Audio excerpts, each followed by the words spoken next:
Je me sentais prêt, on va à l'aéroport, on dit bonjour à tout le monde. On se rend compte que on va partir à l'autre bout du monde et que dans même pas une journée, on sera loin de nous, sans téléphone, sans rien.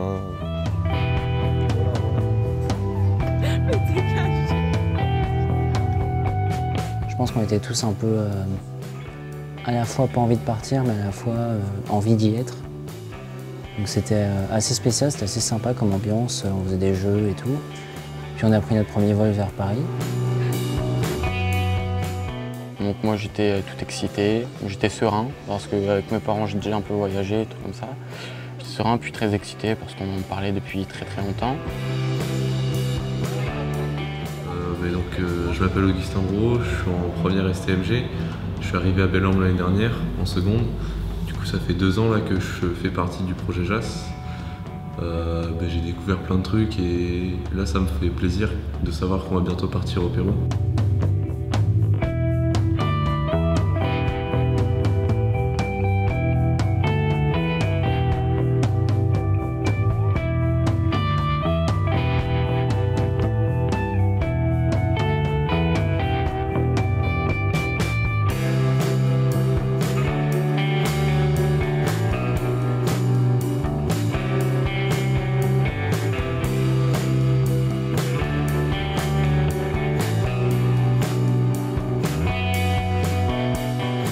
Alors pour moi, le commerce équitable représente des valeurs d'entraide, donc la solidarité aux petits producteurs, c'est-à-dire qu'ils bénéficient plus de ce qu'ils produisent et de ce qu'ils vendent.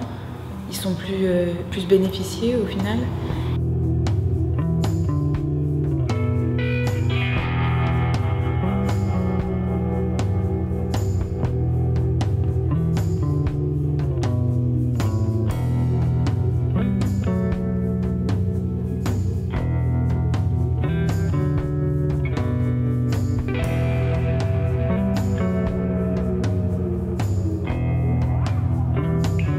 Ir para país que é do outro lado do oceano, onde vou ter de ir com pessoas que só conheço há 6 meses, pode ser diferente porque estamos a unir 4 culturas diferentes, os peruanos, portugueses, belgas e franceses, e acho que vai ser completamente diferente de outra viagem que eu tenha feito.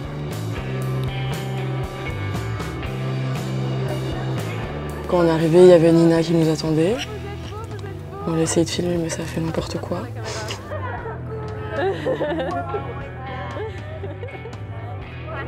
Comment ça va, Alizé? Muy bien. Tu te sens comment? OP. OP? Et quand on est arrivé, à l'image, je réalisais pas vraiment. Parce que bon, tous les aéroports se ressemblent. Hein. Puis on avait encore un peu la tête, on était encore un peu dans le brouillard. C'était fantastique, j'avais l'impression d'arriver dans un autre milieu, une autre culture. On voyait tout de suite qu'on n'était pas en France.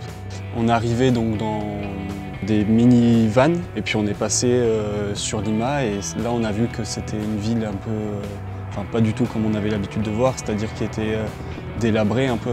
Ils n'avaient pas de garage, ils réparaient leur voiture dehors, les maisons n'étaient pas finies. Donc du coup, petite impression assez perspicace encore sur comment on allait être reçu, etc.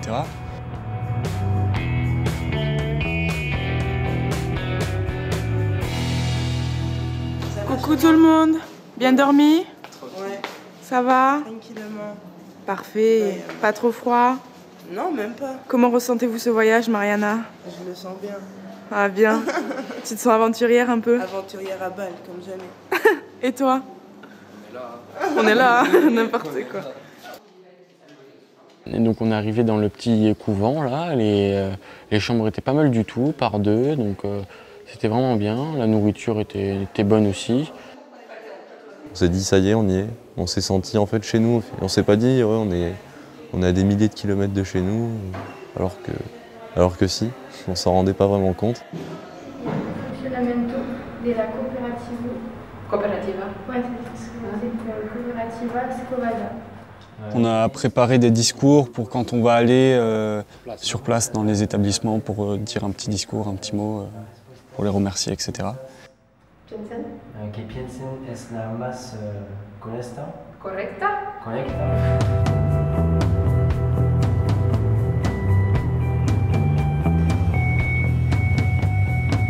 On est parti de Lima, il faisait 20 degrés, donc moi je suis parti en pull quoi, ou en t-shirt carrément. Et quand on est arrivé à Juliaca, il faisait 3 degrés. C'est à 3500 mètres, donc c'est vrai que ça faisait un petit choc dès qu'on sortait de l'avion, ça nous prenait aux tripes on va dire. Bonjour. Comment ressentez-vous ce voyage? Génial. Ok. Une autre explication? Peur des 8 heures de bus là. Ressentez-vous le mal des montagnes? Non, pas pour l'instant. D'accord. C'est super, vous avez... Voilà, merci ma petite Alizée. À tout à l'heure. Lâchez tout, madame. Prenez vos peurs. Madame.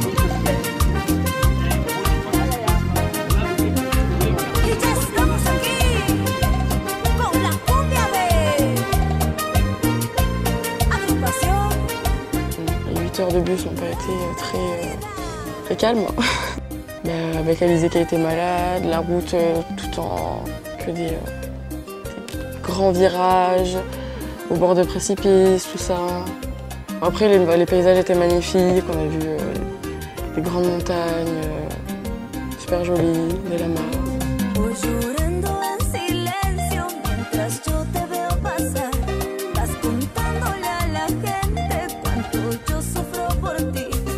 Et puis arrivé à Masiapo, on arrive en plein jour, donc on arrivait par le haut, donc on a pu voir tout le village. C'était surprenant parce que c'était un village entouré de la forêt amazonienne, j'avais jamais vu ça. Donc c'était assez fort en émotion. Puis du coup, on allait déposer nos affaires dans les chambres de l'hôtel, Et puis là, le voyage a bien commencé. Enfin, pour moi, c'est là où le voyage a vraiment commencé. Alors ici, attends, comment on fait pour zoomer? On peut pas zoomer? On peut prendre la photo et waouh. du menu. Putain, mais Alizée, t'es belle. C'était assez impressionnant d'être dans un tout petit village où il n'y a pas grand-chose et d'être entouré de montagnes en fait. C'est vraiment, on a l'impression d'être dans... Enfin, c'est complètement... c'est impressionnant la végétation, c'est vert, c'est vraiment joli. Et les enfants là-bas, dès le début, au début, ils nous regardaient un peu. Je me suis sentie vraiment, là, vu qu'ils n'avaient jamais vu de touristes, genre, je me sentais vraiment hyper épiée. Ils nous regardaient de haut en bas et tout, c'était impressionnant. Après, on s'habitue. Et du coup, les enfants, après, ils venaient nous parler. Moi, je me promenais dans le village un peu. Il n'y avait pas grand-chose, mais histoire de voir un peu comment ça se passe, la vie là-bas.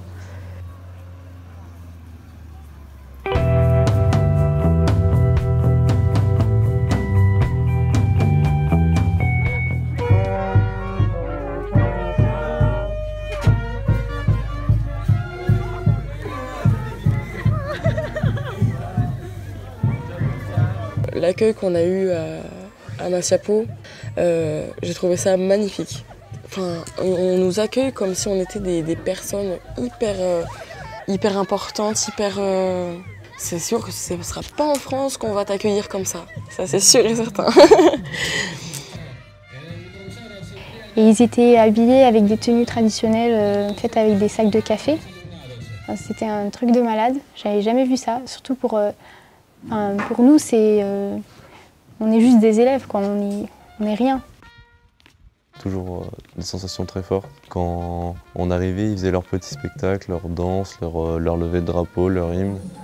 C'était sympa et après on mangeait tous ensemble. Et puis là, on s'est vraiment rendu compte que leur culture était vraiment importante pour eux.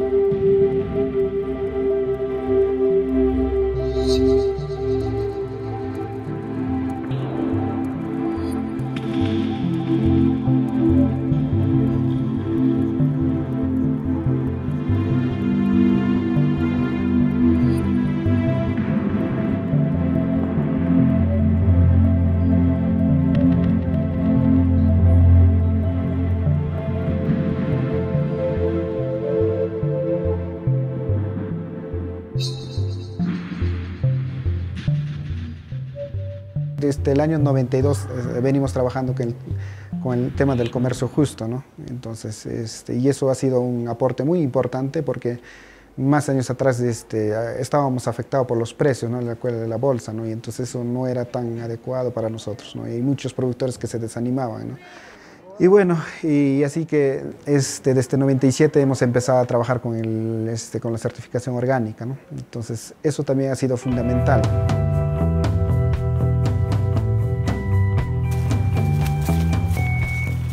Alors, le café, en fait, il commence, on est allé au début à Paquet-les-Suisseaux, c'est vraiment un village de cultivateurs. Et on est monté avec eux pour aller faire la récolte. Donc, très petit chemin, beaucoup d'escalade, parce que c'est comme ça, des côtes à 8% pour monter, un peu plus.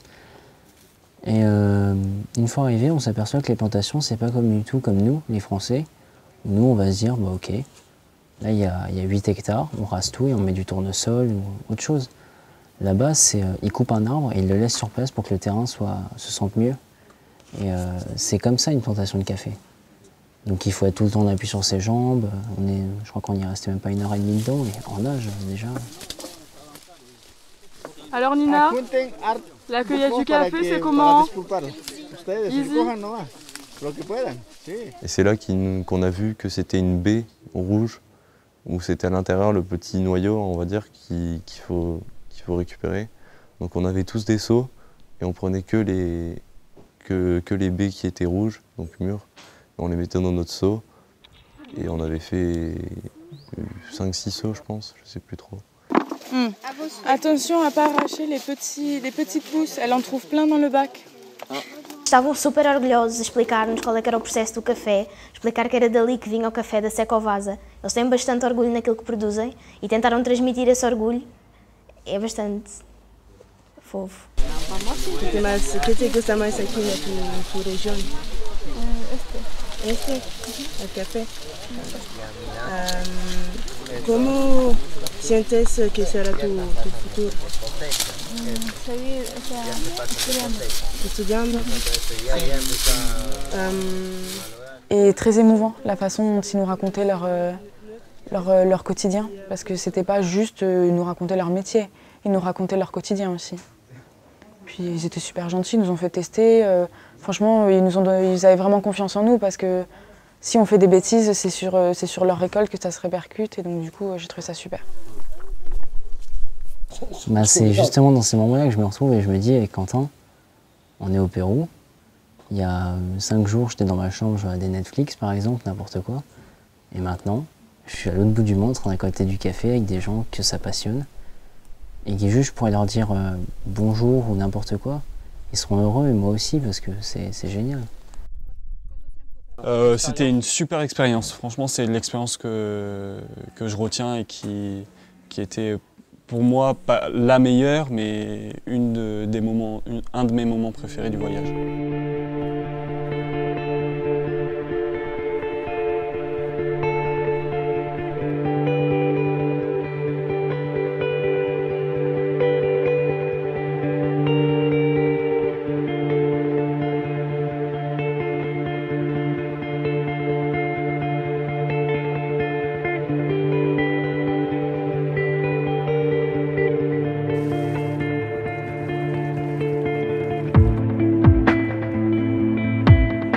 En bas, il y avait tous les producteurs qui nous attendaient pour pouvoir vraiment finaliser la récolte qu'on avait fait. Ils avaient des grands bacs d'eau remplis d'eau, ils mettaient les graines de café à l'intérieur et puis toutes celles qui remontaient à la surface, elles n'étaient pas bonnes, donc ils les jetaient. Et puis donc, là, ils ont pris toutes les graines qui étaient bonnes, ils l'ont passé dans un moulin. En fait, le moulin, c'est des espèces de lames qui enlèvent la peau mais qui ne broient pas les noyaux. Donc tous les noyaux ressortent et on met un seau en dessous pour les récupérer. Et après, on les remet dans l'eau pour pouvoir à nouveau les laver. Et ensuite, une fois qu'ils sont bien lavés et bien blancs, nous les mettons à sécher pour qu'ils deviennent secs.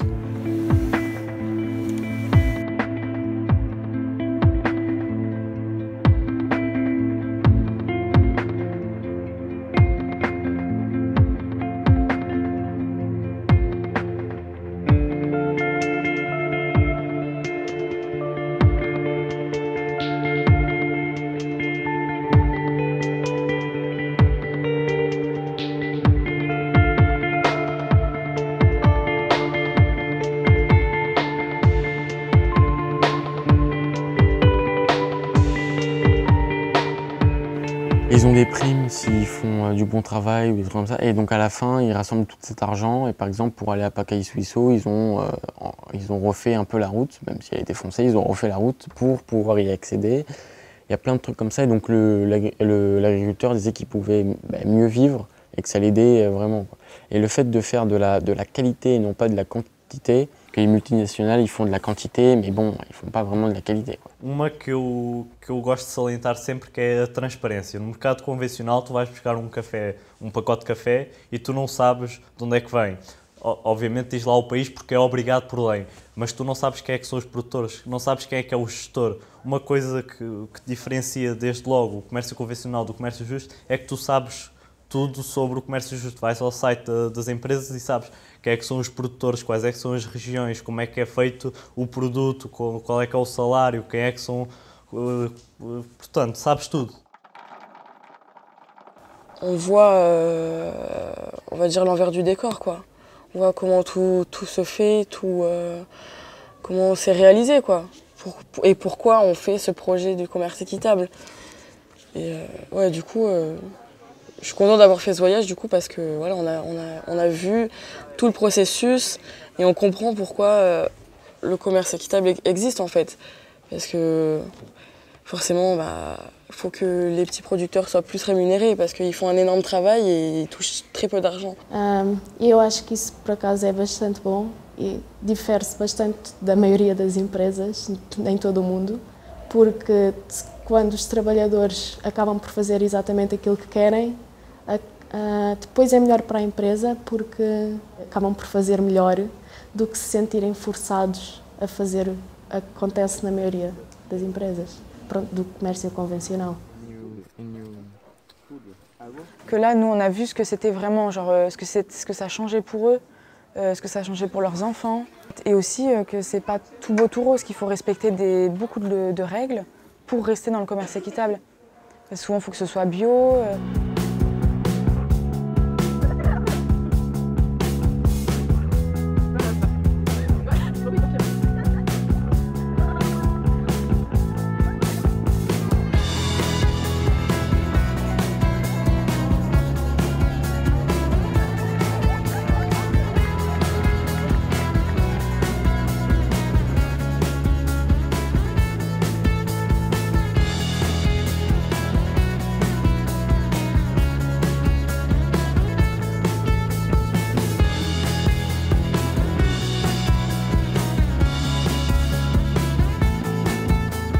Yo cuando del colegio quisiera estudiar turismo e idiomas, porque no quisiera estar aquí encerrada, quisiera salir a otros lugares para poder conocer y poder conocer lugares más y poder conocer personas.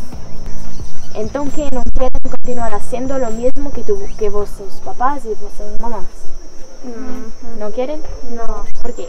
Porque mi mamá, como puedo ver, ella sufre trabajando y no quisiera sufrir como ella. Quisiera salir adelante. ¿Qué te gustaría de hacer en el futuro? Estudiar. ¿Aquí en Perú? Sí. ¿Estudiar o qué? Medicina humana. ¿Medicina? Sí. Ok. ¿Y tú piensas salir de aquí de Perú? Por el estudio, sí. ¿Y para vosotros, es especial estarmos aquí o es indiferente? Es especial, es bonito que por primera vez, que ahora ya por segunda vez que ustedes, los estudiantes, intercambian sus ideas aquí en nuestro país y en nuestro pueblo. Yo he entrevistado 3 personas hoy y yo he descubierto que ninguno quiere trabajar en un café, quiere hacer otra cosa. ¿Cómo ves eso? ¿Tienes deseo que la cooperativa pueda acabar? No. ¿Piensas que va a tener una continuación? Sí, sí va a tener una continuación porque algunos, no todos quieren irse a la ciudad o quieren estudiar. Siempre va a haber personas que realmente sí quieran trabajar con el café.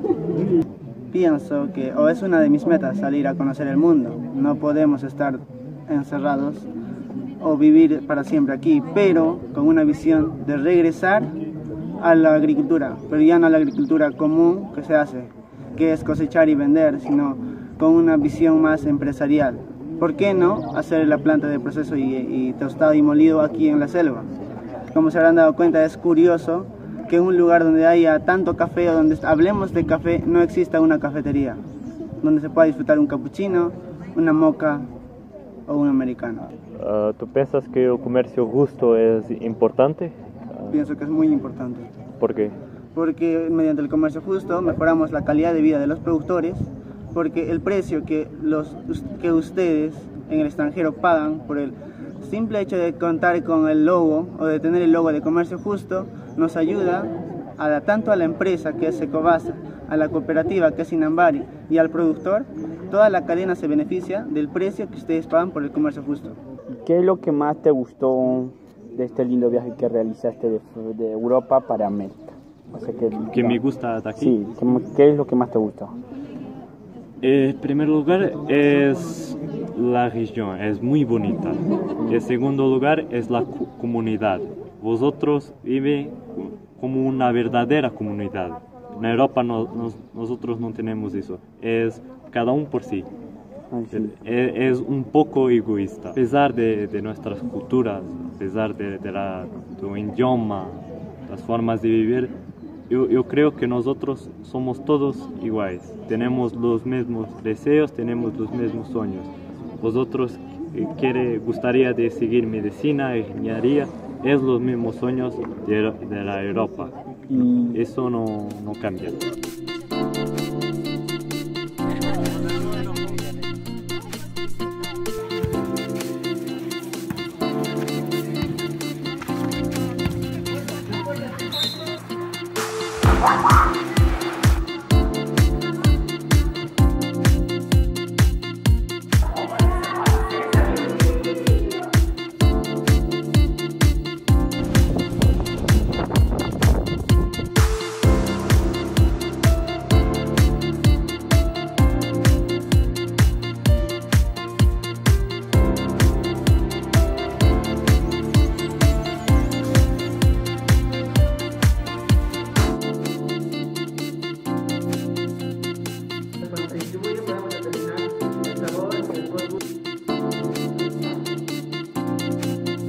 Alors moi j'ai eu déjà une grosse leçon de vie parce que bon, moi je pourrais pas vivre comme eux, c'est-à-dire que on n'a pas le même confort, on n'a pas la même culture, donc c'est difficile. Mais pour moi ils étaient à plaindre, alors que pour eux en fait pas du tout. Certes ils sont dans la misère, mais c'est pas pour autant qu'ils sont pas heureux. Donc ça m'a fait un gros choc, ils se plaignent jamais. Donc peut-être que je me plains moins et que je relativise un peu plus. Mudou no ponto de vista em que nós pensamos que em crianças que toda a gente vive como nós, que toda a gente nasce num berço de ouro. Enquanto quando fomos para lá nós vemos realidades totalmente diferentes. Isso mudou a minha percepção do que é viver a vida. Claro, também mudou em termos de conhecimento do comércio justo. Agora sei mais aprofundado qual é que é a opção viável ao comércio convencional. Nós percebemos que eles produzem o melhor café com condições mínimas. Conseguem produzir aquilo que é um best-seller cá com coisas rudimentares que cá já nem sequer se usam. Mas eu acho que o que mais me chocou e o que mais teve efeito foi realmente a parte humana. Lidar com aquelas pessoas que vivem naquelas condições. Quand je vois les personnes au Pérou, quand on était à Massiapo par exemple, le soir on voyait toutes les familles ensemble, qui mangeaient tout ensemble, enfin vraiment limite tout le temps ensemble quoi, ils travaillent ensemble, tout ça. Enfin, personnellement, je suis pas tout le temps chez moi, pas tout le temps avec ma famille, même très rarement. Enfin, donc voilà, ça te fait prendre conscience aussi de plein de choses, de la perception qu'ils ont de la famille, quoi. Je trouve que c'est beau.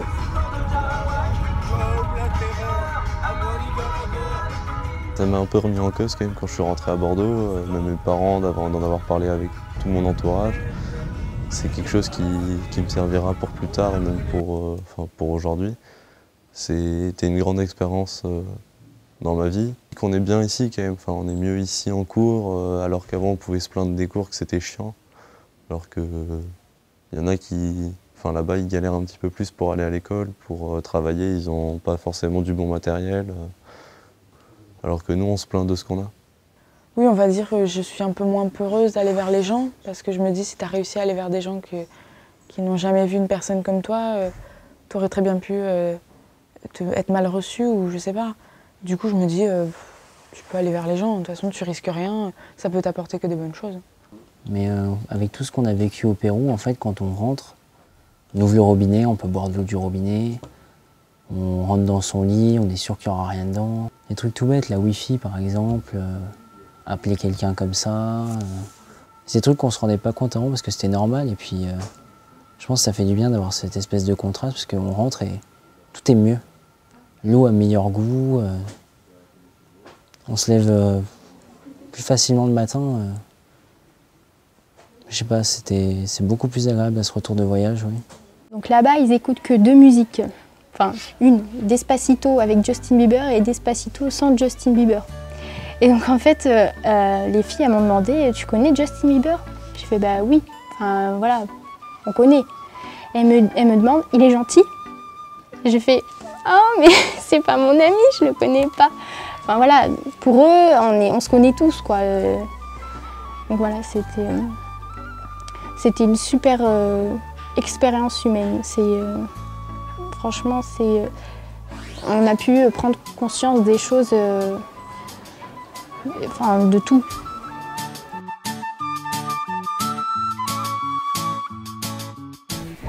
Bueno, este es un regalo, es un tejido. Este es mi primer tejido.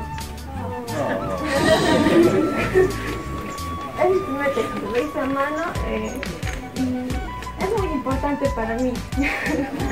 Es muy importante y quisiera, bueno, voy a darles el obsequio que es muy importante para mí porque también ustedes son muy importantes para mí.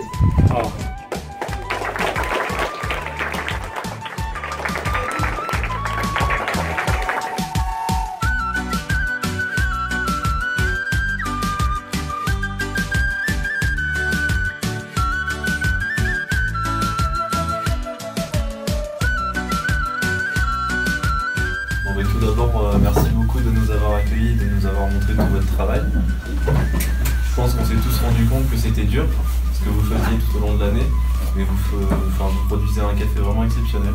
Et aussi de se rendre compte comment l'organisation est formée et comment vous faites, comment vous avez fait pour en arriver là, c'est juste exceptionnel. Parce que réussir à regrouper plein de petits producteurs comme ça en un seul groupe, c'est beau. Peut-être un jour doubler peut-être les multinationales. Et c'est avec un grand honneur que je vous remets cette belle bouteille de vin.